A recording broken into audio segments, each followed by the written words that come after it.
Penutupan Kongres Partai Solidaritas Indonesia atau PSI dihadiri Presiden Prabowo Subianto dan sejumlah Menteri Kabinet Merah Putih. Yang menarik, dalam pidato Prabowo menyinggung soal peran kader PSI yang berada dalam kabinetnya. Tak hanya itu, lambang gajah yang menjadi logo baru PSI, Prabowo bilang gajah salah satu hewan kesayangannya. Ganesha.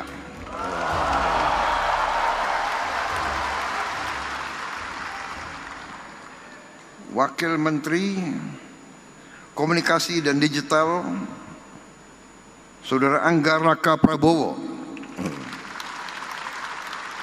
Wakil Menteri Kependudukan dan Pembangunan Keluarga, Saudara Isyani Bagus Oka.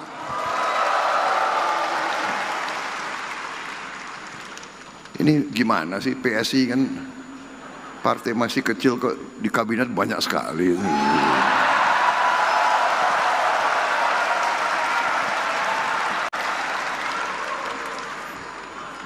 Belum ganti logo aja sudah pengaruhnya kayak begini. Gimana ganti logo itu? Kok bisa membaca isi hatinya Presiden Republik Indonesia? Ini saya tidak ngarang. Banyak yang dekat sama saya tahu betapa salah satu binatang yang paling saya sayang adalah gajah. Di perpustakaan saya itu lambangnya itu semua gajah.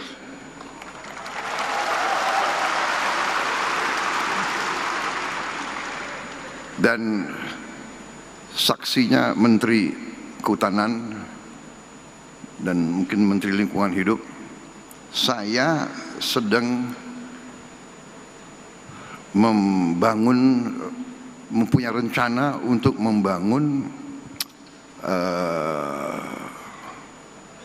konservasi gajah. Senada dengan Prabowo, sebelumnya Presiden ke-7 Joko Widodo yang hadir di Kongres PSI yakin Partai Solidaritas Indonesia atau PSI akan jadi partai besar dan kuat di 2034.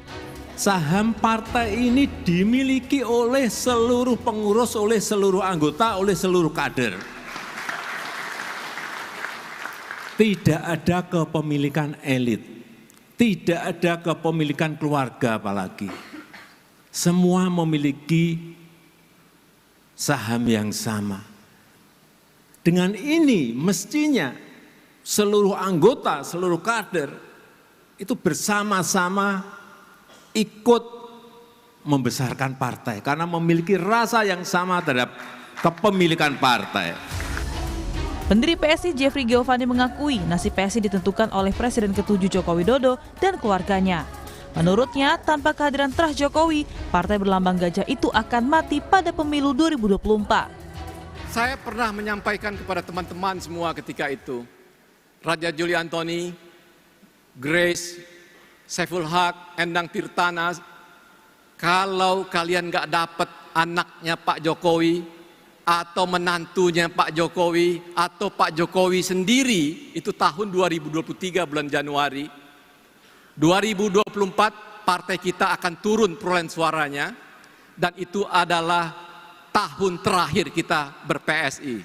Kita harus melakukan pemakaman terhadap PSI. PSI melakukan kongres sekaligus pemilihan ketua umum di Geraha Sababwana, Solo, Jawa Tengah. Dalam pemilihan itu, putra bungsu Jokowi Kaesang Pangarep menang telak atas pemilihan ketua umum partai PSI dengan meraih 65,28%. Tim Liputan Kompas TV.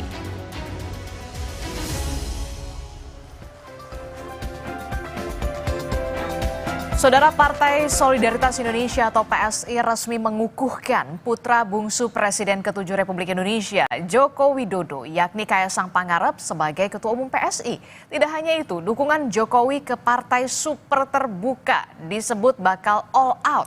Lalu pertanyaan selanjutnya, seberapa ampuh endorse Jokowi untuk partai berlambang gajah ini? Mampukah PSI ke depan menembus Senayan?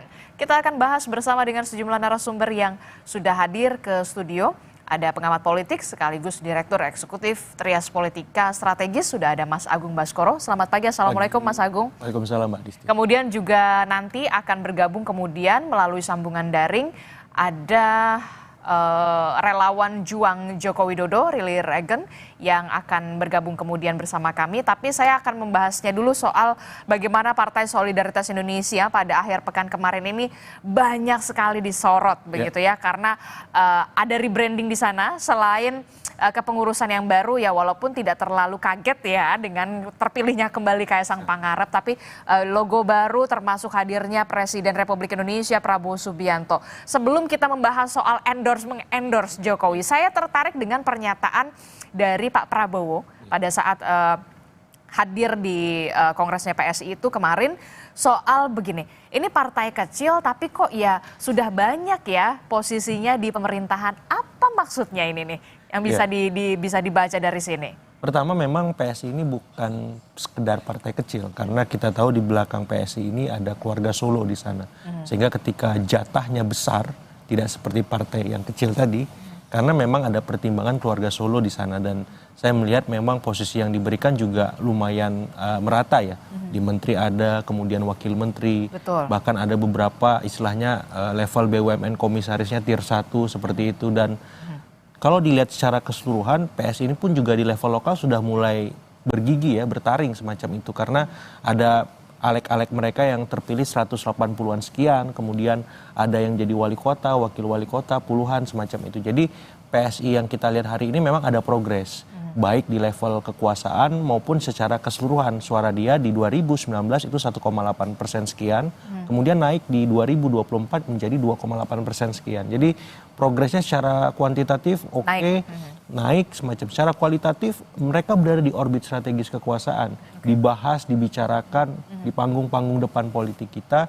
Dan memang yang perlu dilakukan hari ini, pekerjaan rumahnya adalah mencari figur yang pas, yang bisa menaikkan daya elektoral mereka, posisi tawar mereka, sehingga tidak lagi seperti sekarang. Artinya sudah mindsetnya sudah berpikir apakah peluang mereka lolos ambang batas semakin besar, atau kata Pak Jokowi terlalu kecil target lolos ambang batas, kalau bisa lebih dari itu. Oke, jadi pertanyaan saya selanjutnya begini. Sebenarnya posisi-posisi jabatan strategis ini yang kemudian diberikan kepada PSI ini memang karena pengaruh Jokowisme dalam tanda kutip itu masih sangat besar. Kalau kita lihat secara kuantitatif itu kan pergerakannya ya 2,8%, bahkan belum masuk ke parlemen loh. Ya, sangat besar karena memang kita tahu Pak Jokowi ini ketika meninggalkan jabatannya sebagai presiden itu approval ratingnya cukup tinggi ya. Satu. Yang kedua, memang suka atau tidak beliau ini juga punya kekuatan mengendorse mulai dari presiden, menteri-menteri, wakil menteri sampai kepala daerah semacam itu. Sehingga posisi tawar beliau yang sangat strategis tersebut membuat ya mau nggak mau presiden ataupun pemerintahan hari ini harus memasukkan atau menempatkan wakil-wakil dari keluarga Solo untuk tetap duduk di kabinet semacam itu. Dan suka atau tidak memang Pak Jokowi dan Pak Prabowo ini kan memang dalam tanda petik ya punya relasi yang panjang sejak 2019 ketika meminta Pak Prabowo pasca berkompetisi sebagai Menhan. Kemudian beliau mendorong Pak Prabowo akhirnya menjadi presiden. Dan saya melihat relasi ini memang istilah kata mungkin di bawah mati gitu, karena memang jasa besar, utang budi yang luar biasa seperti itu. Sehingga ketika hari ini memang ada berapa problem yang mendera keluarga Solo, kemudian ada arahan supaya Pak Prabowo tidak terlalu dekat dengan Pak Jokowi. Itu dalam artian di sini lebih diobjektifikasi saja. Mungkin tidak terlalu ada tendensi, tapi Pak Prabowo harus menjaga relasi itu supaya apa? Supaya tidak dianggap lupa dengan istilahnya historiknya semacam itu. Oke, jadi dengan hadirnya seorang Prabowo Subianto, Presiden Prabowo Subianto ke acara Kongres PSI ini bisa dikatakan ini juga ya, bisa dikatakan politik etis lah. Politik etis. Itu yang kemudian bisa ditampilkan di dalam panggung depan dari seorang Prabowo Subianto dan juga Joko Widodo PSI di sini. Ya, persis. Karena memang Pak Prabowo ini kan saya lihat memang orang yang nggak lupa jasa.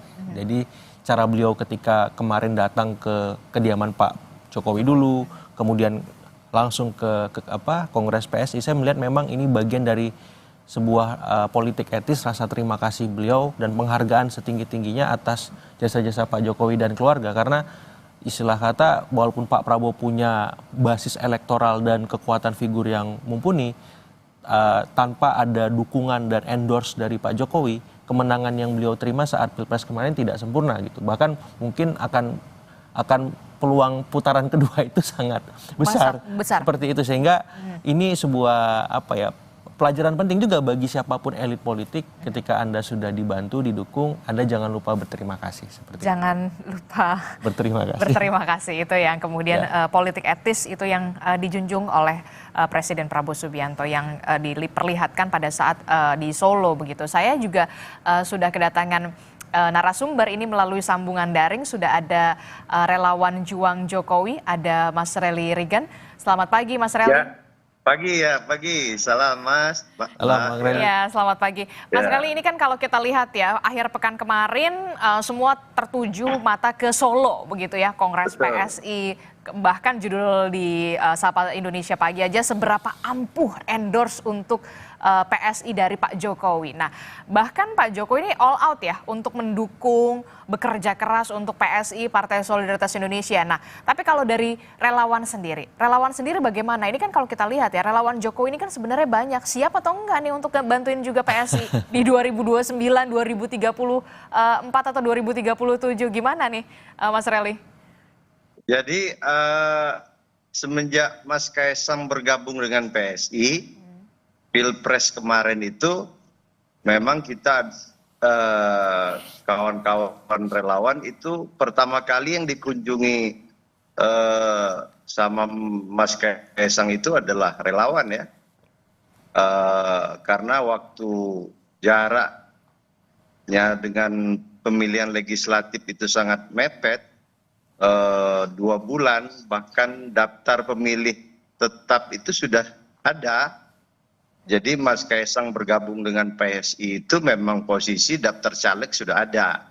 Nah, dan kita relawan itu tergabung di dalam namanya RJ2 ya. RJ2 itu sendiri yaitu gabungan relawan-relawannya Pak Jokowi yang jumlahnya sekitar 70 relawan itu membantu PSI untuk 2024 kemarin ya. Nah, saya rasa banyak kawan-kawan relawan yang di daerah sudah bergabung, tapi tidak signifikan. Memang waktunya sangat pendek karena Pilpres kemarin itu relawan itu lebih fokus kalau relawan Pak Jokowi itu untuk pemenangan Pilpres ya. Jadi kita memang relawannya Pak Jokowi yang memang untuk pemenangan calon presiden. Nah, untuk person to person di daerah itu untuk legislatif ya terbagi karena 90% energinya memang relawan kemarin itu untuk Pak Prabowo Gibran. Ya. Oke, tapi kalau di 2029, oke lah itu kemarin sudah lewat. Tapi untuk 2029 kan sudah jelas, sudah terang-terangan sikap politik dari seorang Joko Widodo. Nah, Bang Relly termasuk juga relawan-relawan yang lain, ini seperti apa nanti di 2029? Ataukah memang nanti hanya terfokus di Pilpres saja, atau kemudian memang menjadi roda penggerak juga bagi PSI untuk bisa menaikkan suara PSI di sana? Iya, saya ini lagi di Solo ya. Kongres PSI saya juga hadir itu kemarin diundang dengan kawan-kawan termasuk dari RJ2 dan relawan lain. Dan saya kemarin kan menghadap beliau itu di kediaman Pak Jokowi. Saya, Pak Silver Matutina dan kawan-kawan ada terkait diskusi masalah terkait arah Pak Jokowi di PSI. Saya rasa kalau kita sebagai relawannya Bapak, yaitu relawan Pak Jokowi, itu memang kita dari multi partai ya. Bapak Jokowi sendiri bukan dia dari semua partai itu banyak yang menjadi pengikut Pak Jokowi. Jadi kalau kita fokus saja tetap bagaimana ke depan 2029 Pak Prabowo Gibran dan kawan-kawan relawan ya sepakat jika ada yang pengen bergabung ke salah satu partai itu hak konstitusi masing-masing ya. Terkait Pak Jokowi menyampaikan hal tersebut dalam acara PSI, ya Pak Jokowi ya sebagai partai yang memang di situ ketua umumnya putra beliau, saya rasa sah-sah saja, gitu ya. Oke, kita ke Mas Agung dulu ya, Bang Relly. Ini kalau kita lihat ada juga pernyataan dari Pak Jokowi soal bagaimana mesinnya sudah ada, begitu ya, tinggal bensinnya. Nah, ini cukup menarik juga begitu ya di Kongres kemarin. Termasuk juga apa yang bisa dimaknai. Ini kan kalau kita lihat Pak Jokowi ini kan udah nggak ngejabat sebenarnya. Betul. Nah, ini gimana buat cari bensinnya? Iya, jadi saya agak surprise karena Pak Jokowi langsung semacam ya seorang terang-terangan ya sebagai seorang ya mentor, konsultan semacam itu yang mengarahkan akhir 2027 struktur ya politik PSI itu sudah harus bisa terbentuk sampai ke level desa semacam itu. Agar apa? Ketika struktur sudah ada, mesin sudah ada, ini bisa digerakkan. Tapi pertanyaannya bensinnya dari mana? Itu langsung riuh di Kongres. Begitu Bang Relly ya? Bensinnya dari mana? Iya, Anda kan juga menyaksikan mesin dan bensin gitu ya. Nah, bensinnya dari mana? Ya dari semua anggota karena ini super terbuka kata beliau seperti itu. Nah, pertanyaannya kemudian kalau dalam persepsi saya Pak Jokowi ya oke untuk dari anggota semua, tapi beliau mesti punya tanggung jawab moral, Mbak Adisti, Mas Relly, Bang Relly, bahwa ya beliau juga harus dalam tanda petik mengupayakan bensin itu karena mendirikan partai bensin itu kan konsekuensi logis macam itu. Dan ketika beliau tidak berkuasa, tapi orang-orang yang beliau endorse ini kan sedang berkuasa.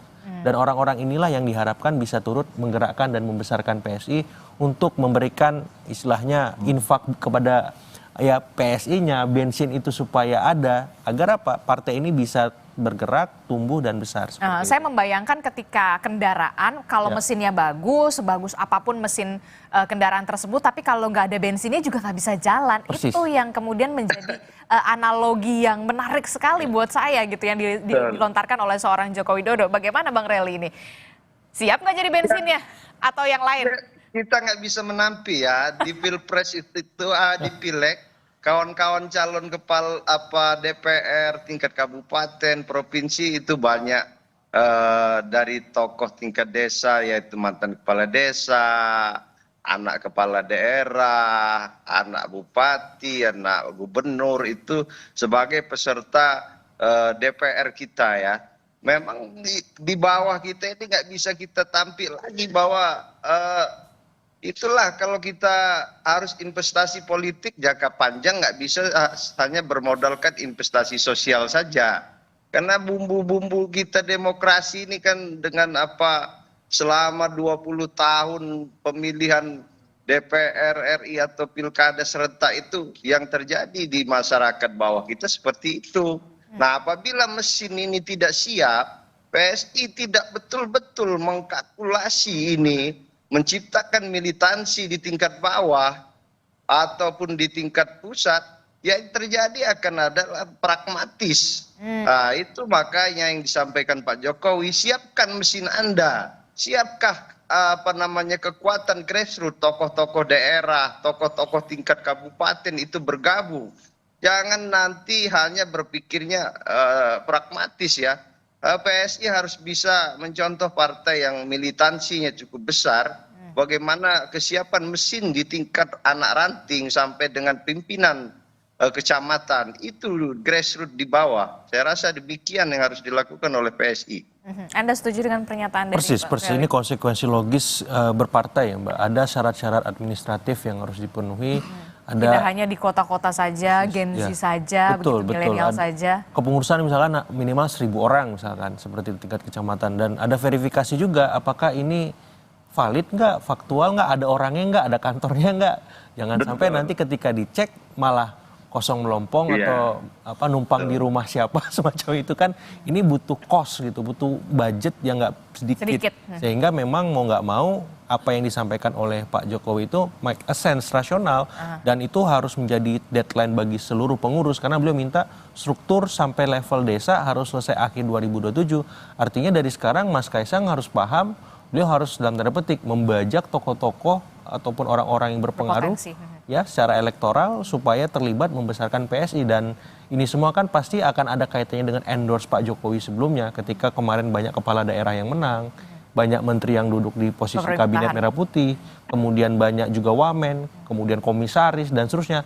Saya yakin ini dalam tanda petik tagihan politiknya akan datang ke masing-masing orang yang di-endorse itu secara langsung ataupun tidak, diminta ataupun tidak. Itu sudah otomatis ya? Mereka harus sadar dan paham ya bahwa ya istilahnya nggak ada makan siang gratis kan, seperti itu.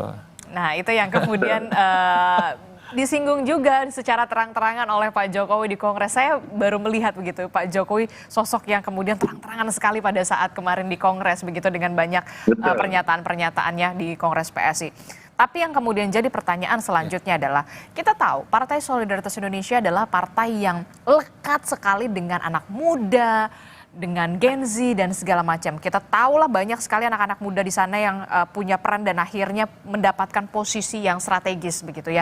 Dengan masuknya seorang Joko Widodo ini, apakah menjadi magnet tersendiri? Kalau relawan udah pastilah nggak usah ditanya. Tapi magnet tersendiri bagi kalangan-kalangan yang bisa dikatakan sudah lebih matang dalam tanda kutip, matang dalam tanda kutip. Apakah ini juga menjadi strategi dan efektifkah kemudian seorang Jokowi ini mengendorse PSI yang belum masuk parlemen untuk bisa masuk parlemen di 2029? Tapi jangan dijawab dulu, Mas Agung, kita akan jeda dulu, usai jeda kami kembali di Sapa Indonesia Pagi.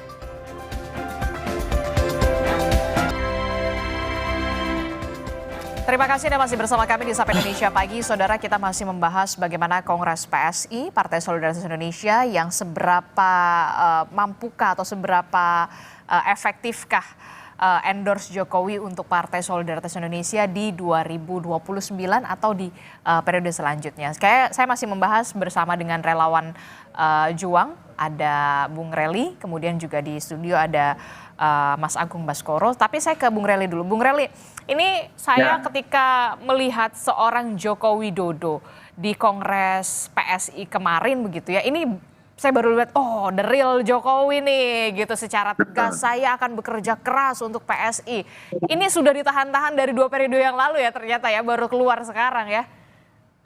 Saya rasa Bapak sangat membutuhkan ya mesin politik yang militansi dalam satu partai ya, mau bagaimanapun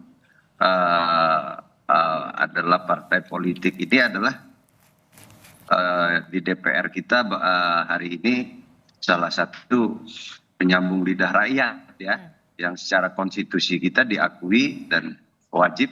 Nah, sekarang kalau di DPR itu sekarang bagaimana begitu besar peran DPR yang menjadi ini semua kita masyarakat Indonesia, dan itu saya rasa sah-sah saja ya.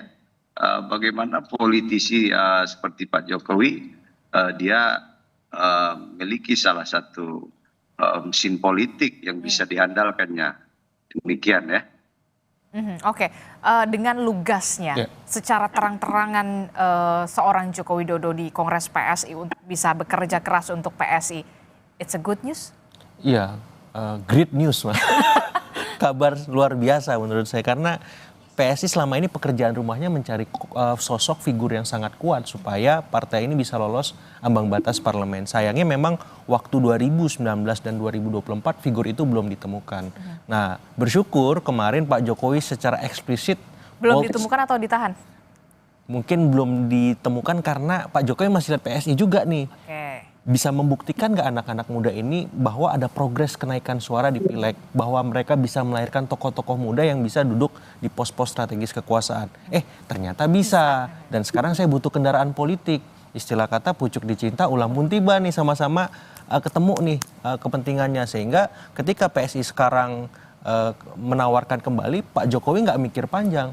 kan tendensinya sudah ada, walaupun kemarin saya pribadi sempat ragu ini bakalan masuk full time atau part time kan gitu, karena kan sebelumnya masih part time ya Bang Reli ya, karena ya mungkin karena masih jabat presiden, mungkin beliau masih banyak kesibukan. Nah sekarang saya lihat full time nih, kerja keras, 2 kali statementnya, saya akan kerja keras, saya akan berjuang bersama PSI seperti itu. Jadi saya melihat ini sebuah kabar luar biasa bagi PSI, dan harapannya teman-teman PSI juga harus bekerja lebih ekstra membuktikan bahwa dengan kehadiran Pak Jokowi mereka bisa lebih besar dan berpotensi menjadi partai yang bukan sekedar masuk parlemen aja kata Pak Jokowi kan, seperti itu. Sehingga saya melihat ini tinggal bagaimana nanti strategi di lapangan secara praksis PSI menempatkan caleg-caleg berkualitas di semua dapil. Misalkan nomor urut 1 sosoknya siapa, bahkan sampai nomor urut 3 bahkan, sehingga kans mereka masuk semakin besar di tengah ekosistem parliamentary threshold itu diturunkan kan Mbak dibanding sebelumnya, sehingga ya memang ada dampaknya lah. Plus nanti ada Pak Jokowi juga turun gunung misalkan bersama keluarga Solo. Harusnya rasionalisasinya masuk ambang batas, tapi kan politik dinamis nih. Ya, bisa jadi ya secara hitung-hitungan kertas masuk, tapi di lapangan ternyata gelombang istilahnya yang tidak nyaman dengan PSI ataupun keluarga Solo semakin besar. Itu kan jadi soal lain. Itu yang baru saya tanyakan, ingin saya tanyakan. Tadi kan Anda mengatakan it's a great news gitu ya. Tapi bagaimana dengan partai politik yang memang sudah besar sebelumnya? Kita lihat saja PDI Perjuangan, Golkar, Partai Demokrat, PKB begitu ya. Ini sebuah ancaman atau kekhawatiran untuk mereka ketika seorang Joko Widodo secara terang-terangan, secara lugas ingin bekerja keras untuk PSI. Iya, mungkin bagi partai-partai yang punya nafas ideologis yang tidak jauh berbeda dari PSI ya, partai-partai nasionalis, partai-partai yang selama ini di tengah semacam itu, ya PSI ini sebagai sebuah ya ancaman politik dalam tanda petik menggerus mereka di dapil. Tapi kembali ke PSI, seberapa solid kader-kader PSI di semua sampai ke grassroots. Ya, lapisan dapil tadi, apakah bisa mengimbangi caleg-caleg dari partai-partai besar itu? Karena pileg ini pertarungannya di sana, bukan lagi ketumnya siapa atau siapa istilahnya yang di endorse pada level-level strategis semacam itu, tapi bagaimana strategi di dapil masing-masing caleg-caleg ini mampu menerjemahkan ya keuntungan-keuntungan itu. Misalkan ada Pak Jokowinya, nanti misalkan ada capres atau cawapres yang didukung di 2009, sedikit banyak itu bisa memberikan semacam ya efek ekor jas Mbak Disti kalau memang itu bisa dioptimalkan. Tapi kalau misalkan akhirnya PSI dan caleg-caleg yang tadi fokus pada dalam tanda petik ya kelebihan mereka saja tanpa melihat ada organ-organ yang mendukung, ya juga repot gitu. Apalagi kalau misalkan ini gagal membendung ya serangan-serangan politik yang hari ini bertubi-tubi dilancarkan oleh pihak-pihak yang di seberang kekuasaan. Oke, saya mau sapa juga dari Partai Solidaritas Indonesia, sudah ada Mas Beni. Selamat pagi Mas Beni. Pagi Mbak. Pagi. Senyumnya Selamat sudah pagi. jauh lebih senyumnya sudah jauh lebih sumringah ya, karena sudah dapat amunisi baru ini tampaknya setelah kemarin. Selamat Bang. Selamat juga ya untuk PSI dengan logo barunya Mas Beni. Mas Beni, dengan kehadiran Pak Jokowi di Partai Solidaritas Indonesia yang mengatakan dengan lugasnya mengatakan akan bekerja keras untuk PSI, berjuang bersama PSI, ini tentu saja menjadi amunisi baru bagi PSI di 2029 dengan endorse Joko Widodo. Ya, tentu ini menjadi kesyukuran kita bersama bahwa Pak Jokowi hadir memberikan pidato yang memang di luar ekspektasi kita juga Mbak. Jadi memang pidato Pak Jokowi ini menjadi menjadi surprise bagi seluruh kader PSI. Beliau dengan tegas menyampaikan beliau akan full mendukung partai PSI, akan bekerja keras membantu partai PSI. Ini menjadi satu jawaban ya dari harapan besar partai PSI selama ini bahwa Pak Jokowi akan betul-betul hadir membersamai PSI, seluruh kader PSI dalam membangun partai ke depan. Jadi ini saya kira setelah kongres ini seluruh kader PSI akan gembira Mbak. Kita akan kembali ke daerah masing-masing dengan riang gembira, dengan penuh harapan dan dengan semangat yang lebih bahwa kita betul-betul akan dibantu oleh Pak Jokowi. Tentu dalam soal itu ya kita serahkan ke Pak Jokowi. Tapi sekali lagi bahwa itu kan mempertegas sikap Pak Jokowi selama ini. Jadi kalau ada yang bertanya-tanya bahwa Pak Jokowi kemana setelah ini ataupun di Kongres PSI Pak Jokowi akan bagaimana, ya itulah jawabannya kemarin Pak. Pak Jokowi akan bekerja keras untuk partai PSI, akan mendukung full partai PSI. Oke, jadi meminjam istilah Mas Agung, sudah tidak lagi part-time di PSI tapi full-time ya? Oh ya, dengan statement Pak Jokowi kemarin itu mempertegas. Jadi kalau ada keraguan kita selama ini Pak Jokowi akan kemana dan seperti apa, ya saya kira jawabannya kemarin. Dan kami tentu berharap bahwa kehadiran Pak Jokowi ini juga menjadi amunisi yang luar biasa. Jadi sekali lagi bahwa Kongres Partai PSI di Solo ini juga betul-betul momentum yang luar biasa untuk kami. Kalau sudah bekerja keras, berjuang bersama, begitu ya, sudah full time, berarti kartu anggotanya sudah di tangan? Kartu anggota itu kan formalitas, Mbak. Oke. Jadi berarti on process atau on progress? Iya. Jadi dalam partai politik kan tidak perlu kelihatan di depan atau terlalu formal. Tapi sekali lagi bahwa ketika semangatnya sudah bersamai partai PSI, maka tidak ada lagi keraguan, Mbak. Jadi seluruh kader hari ini percaya bahwa Pak Jokowi bersama dengan partai PSI. Oke, termasuk juga sudah masuk belum sih sebenarnya di Dewan Pembina atau bagaimana? Dewan Pembina kan belum, Pak, karena itu nanti Ketua Umum bersama dengan Dewan Pendiri akan menyusun siapa Dewan Pembina, karena kita merubah nomenklatur, Mbak.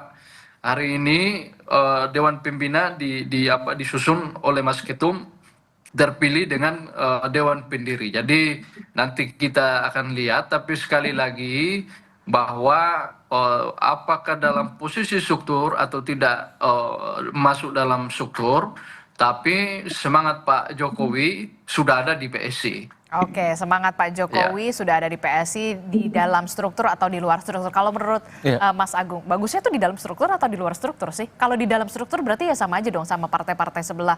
Ya Partai Merah, Partai Biru yang sudah ada ibu, anak, bapak, anak gitu. Sama dong. Idealnya memang di dalam struktur. Di dalam struktur misalkan idealnya. kita ngambil Partai Demokrat sebagai contoh, Ketua Majelis Tinggi kan Pak SBY itu.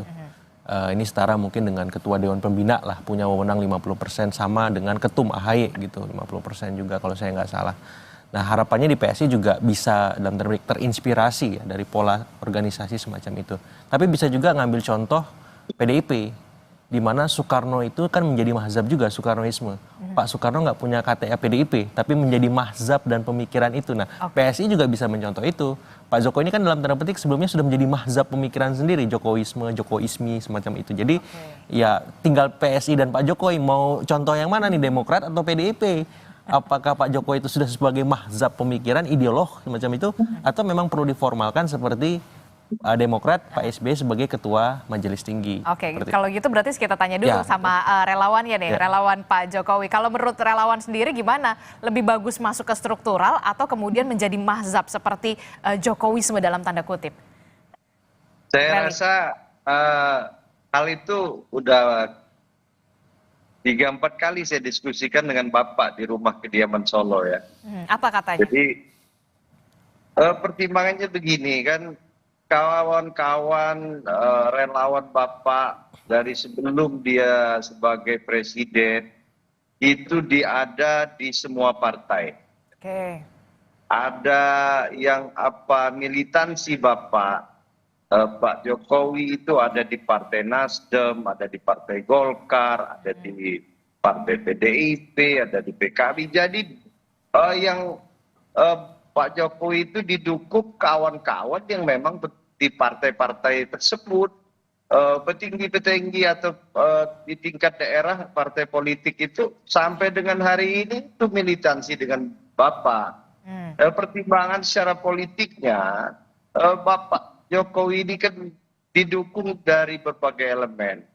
Saya selalu kasih masukan ke beliau ketika saya berdiskusi, ini yang harus betul-betul dipikirkan. Memang tidak menampik ya bahwa Pak Jokowi butuh satu partai politik yang betul-betul memiliki militansi di tingkat bawah Ya apa yang disampaikan dengan beliau tadi. Oke. Bahwa Jadi maksud Anda lebih baik sudah tidak ada di struktur PSI begitu. Jadi ya kira-kira demikian. Sebetulnya masuk atau tidaknya Pak Jokowi sudah menyatakan sikap ya dalam acara kongres tersebut. Bapak akan all out. Tapi ya itu kan formalitas saja saya rasa kan hari ini bagaimana Pak Jokowi itu masuk ke dalam PSI itu hanya formalitas. Kalau KTA, struktur itu kan saya rasa nggak bisa dibicarakan lebih lanjut ya. Ya. Oke, tapi yang juga menarik di sini adalah dengan hadirnya seorang Joko Widodo berjuang bersama PSI, berusaha keras bersama dengan PSI, ya walaupun ini memang masih agak panjang begitu, mengisyaratkan ada dukungan untuk 2 periode sebagai Prabowo Gibran. Kalau itu tunggu dulu. Kalau Prabowo Gibran, kalau Prabowo saja otomatis ya, karena kemarin juga di PSI sudah bergema lagunya Bang Benny ya. Bang ini. Benny. Jadi Pak Prabowo 2 periode gitu-gitu lagunya kalau saya nggak salah dengar dari dari TV. Jadi untuk Prabowo 2 periode aman sebenarnya. Tapi kalau 2 periode Prabowo aman. Aman, tapi kalau dengan Mas Gibran itu perlu dibahas di koalisi. Karena ini masih dinamis, masih panjang, masih jauh ya, walaupun tampak dekat semacam itu. Tinggal bagaimana PSI memastikan Mas Gibran ini punya posisi tawar. Mas Gibran ini bisa menunjukkan kinerja yang luar biasa. Dan dalam tanda petik keluarga Solo bisa men-spin serangan-serangan politik yang bertubi-tubi hari ini. Nah kalau misalkan malah sebaliknya, Mas Gibran mohon maaf lahir batin, Pak Prabowo lebih lirik yang lain semacam itu. Karena beliau kemarin juga sampaikan dalam pidatonya, ya saya juga nggak boleh pilih kasih, saya juga harus bisa menempatkan partai-partai yang lain sama seperti PSI. Jadi jangan tidak ada anak emas ibaratnya. Ya, semuanya anak kandung beliau karena apa? Karena satu koalisi sekarang dan dalam tanda petik ada partai-partai besar lagi yang ngantri juga nih ingin jadi wapres ketum-ketumnya. Gitu ya, sudah menghello-hello. Makanya gitu kan. pembahasan di koalisi akan menarik ketika jelang 2009 kalau memang ingin mengusung Prabowo Gibran lagi untuk periode kedua. Dan biasanya, dan saya lihat fakta sejarah secara empirik, belum ada wapres yang terpilih 2 kali dalam sistem politik kita, sistem pemerintahan kita sampai hari ini. Jadi ini perjuangan buat Mas Gibran, bagaimana mengubah sejarah itu, dia bisa terpilih sebagai wapres oleh Pak Prabowo. Dan itu perlu kerja keras pasti. Luar biasa, kerja luar biasa. Kerja luar biasa, bukan kerja keras lagi. Oke, saya ke Bung Benny. Menarik ini Bung Benny, ada yel-yel Prabowo 2 periode, tapi kok belum ada Gibrannya begitu ya. Walaupun di sana ada PSI, ada Pak Jokowi juga begitu. Ini gimana nih jadinya nih? Walaupun masih lama lah 2029, tapi yang masih lama kadang-kadang terlihat dekat loh Bang Benny. Iya, memang 2029 itu kan masih lama Mbak ya, masih ada 4 tahun. Tapi saya kira memang dengan per hari ini kita melihat memang banyak capaian-capaian oleh Bapak Presiden kita, Bapak Prabowo Subianto. Maka itu kemudian menjadi alasan ya kader-kader PSI memberikan yel-yel tadi malam. Bapak Presiden Prabowo 2 periode, kita mengucapkan terima kasih sudah datang di Kongres PSI. Saya kira ini bentuk daripada komitmen Partai PSI untuk mendukung seluruh program Bapak Prabowo. Bahkan yel-yel ini menandakan bahwa kita sudah yakin bahwa dengan kerja-kerja yang dilakukan oleh pemerintah hari ini, maka kita yakin bahwa pemerintah ini bisa melanjutkan 2 periode. Bahwa kemudian nanti secara politik itu kan nanti menjelang 2009 baru berjalan. Tapi sekali lagi bahwa itu bentuk keyakinan kami dari Partai PSI bahwa Bapak Prabowo punya peluang, karena kalau kita lihat kerja-kerjanya tadi malam beliau juga sampaikan banyak hal. Saya kira kerja-kerja Bapak Presiden Prabowo hari ini mesti diapresiasi dan diberikan ruang seluas-luasnya. Dan itu menurut kami menjadi satu modal ke depan dalam rangka untuk membangun bangsa dan negara ini. Dan kita melihat bahwa sosok Prabowo ini sangat dibutuhkan bangsa hari ini, sangat dibutuhkan negara hari ini di tengah ketidakpastian geopolitik global yang saya kira banyak hal yang mempengaruhi ekonomi kita. Kita butuh pemimpin-pemimpin seperti Bapak Prabowo. Dan Bapak Prabowo kalau kita lihat semalam itu betul-betul hadir di PSI dengan riang gembira ya. Pidato-pidatonya juga tidak terlalu formalistik. Beliau banyak bicara soal logo baru PSI, kemudian beliau juga mengapresiasi pidato Mas Ketua Umum yang bicara soal bagaimana pengaruh teknologi tidak hanya soal dampak positifnya, tapi bagaimana penyalahgunaan teknologi hari ini yang bisa saja itu juga membuat keretakan di tengah-tengah masyarakat dengan hoax, dengan fitnah dan lain-lain. Dan itu yang juga menjadi satu konsen juga dari Bapak Presiden kita, bahwa penggunaan teknologi ini juga mesti tepat guna. Jadi Bapak Prabowo menekankan banyak hal, tapi kami underline bahwa ternyata Bapak Prabowo dengan PSI punya kesamaan, Pak. Ya, Bapak Prabowo itu salah satu hewan yang paling disayang Bapak Prabowo itu adalah gajah. Gajah. Ya, jadi saya kira PSI, momentum PSI untuk merubah logo dan dihadiri oleh Bapak Presiden ini adalah sesuatu momentum yang tepat. Dan saya kira ini jarang terjadi, Mbak. Jadi kami melihat bahwa ini salah satu tanda-tanda zaman juga, bahwa Bapak Prabowo hadir di partai PSI merubah logo yang kemudian ternyata logonya itu adalah hewan kesayangan Bapak Prabowo sendiri. Jadi ini tadi malam itu saya kira suasananya sangat cair, sangat cair, bahagia semua yang hadir di situ. Dan sekali lagi bahwa kami memberikan statement tadi malam, seluruh peserta memberikan dukungan Bapak Presiden Prabowo 2 periode, itu bentuk keyakinan kami bahwa bangsa ini akan semakin maju, semakin mantap ketika Bapak Prabowo 2 periode untuk menjadi Presiden Republik Indonesia. Oke, tapi juga yang perlu diperhatikan adalah Pak Jokowi sempat menyinggung soal mesin dan bensin. Kalau mesinnya sudah ada, tinggal mencari bensinnya. Berarti PSI sudah siap untuk mendapatkan bensin-bensin itu? Ya, dalam politik tentu untuk bertarung termasuk 2009, kami sudah mengalami 2 kali pemilu, Mbak, 2019 dan 2024. Tentu kami punya evaluasi sendiri, kami punya catatan tersendiri terhadap 2 momentum politik itu. Sehingga dalam menghadapi pemilu 2029, tentu kami akan bekerja lebih keras lagi, termasuk pesan Pak Jokowi kemarin. Tidak hanya soal bensin, Pak, soal bensin dan mesin, tapi kemarin secara eksplisit Pak Jokowi menyampaikan bahwa struktur PSI mesti dirapikan lagi, struktur PSI mesti menjadi kuat. Dan ini memang sejalan dengan hasil evaluasi kami selama ini, bahwa salah satu titik kelemahan kita selama ini adalah struktur kita yang tidak terlalu kuat. Jadi jadi akan ada perubahan struktur yang cukup signifikan ya ketika Pak Jokowi sudah menyinggung soal struktur ya, Bung Benny. Iya. Pasti kita akan melakukan penguatan struktur, Pak. Tentu itu menjadi salah satu syarat utama dalam rangka menyongsong pemilu 2029 yang akan datang. Oke, satu kata sesuai dengan pertanyaan yang ada di dalam judul dialog kita hari ini. Satu kata untuk PSI. Seberapa ampuh endorse Jokowi untuk PSI menurut Bung Benny? Ya, kita lihat 2029, Pak. Kami punya keyakinan 2029 harapan-harapan kader kita akan tunaikan dengan baik. Mudah-mudahan dengan dukungan masyarakat kita bisa masuk ke parlemen. Tapi Pak Jokowi menyampaikan masuk parlemen itu bukan target yang besar. Jadi kami akhirnya menaikkan target yang lebih besar lagi sesuai dengan arahan dari Pak Jokowi. Oke, kalau Bung Rely, satu kata saja, satu kata. Kalau tadi Bung Benny kan agak panjang, satu kata. Seberapa ampuh endorse Jokowi untuk PSI? Besar ya. Dan PSI saya rasa itu masuk 5 besar 2029 ini. 5 sampai 4 besar PSI masuk. Oke, menarik sekali seberapa ampuh endorse Jokowi untuk PSI di 2029 cukup besar, paling tidak masuk di 5 besar di partai politik. Cukup signifikan menurut saya. Kalau menurut Mas Agung, terakhir singkat saja, seberapa ampuh endorse Jokowi untuk PSI? Jokowi efek hanya berefek kalau teman-teman PSI selain mikirin 2029 juga bisa membalik persepsi dan opini publik yang hari ini minor karena banyaknya serangan-serangan itu supaya dilawan dengan cara yang sepadan.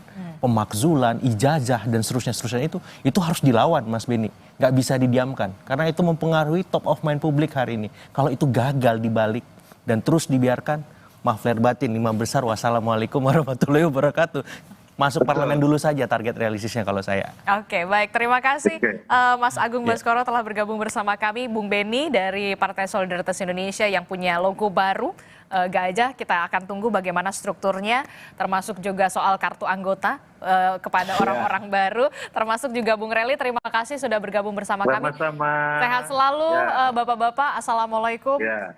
Selamat pagi. Pagi semua. Warahmatullahi wabarakatuh.